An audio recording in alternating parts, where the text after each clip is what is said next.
Why do you think so many young people are buying into the lies of socialism? Well, it's a lack of gratitude, and I steal this idea from Jonah Goldberg in his book, and he really talks about this a lot. But I think it really opens up the truth here. So there's a complete lack of gratitude for these principles that gave us all of these things. And again, those principles, I think those cultural narratives, and I always hit back on these: personal responsibility, this idea that liberty is good, okay, this idea of fairness where you get what you deserve, not that everybody gets equal stuff, okay?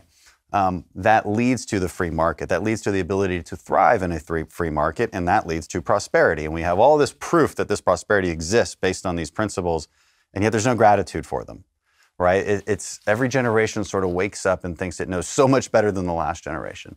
And this one is unique because I think for two reasons. One, this generation was coddled a lot by the previous generation. Like, no longer allowed to play on playgrounds, told you that second place trophies, all that, right? There's this whole kind of change in culture.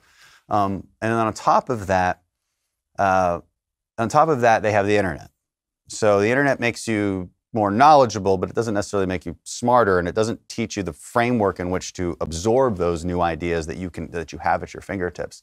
So that's an interesting combination, because it means that they are very confident in their ability to say what they want, and that their feelings matter most, and that they can kind of pick what ideas they want to use there. So I think that from the internet.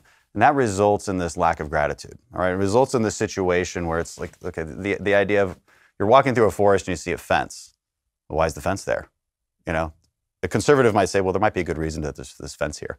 Maybe there's landmines on the other side, and I don't like landmines, as you know.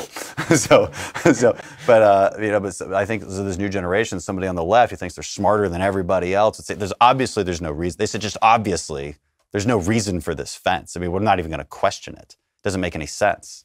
Well, maybe there is, all right? And maybe we should find out, and maybe we should be a little bit more responsible in our policy making as we move forward.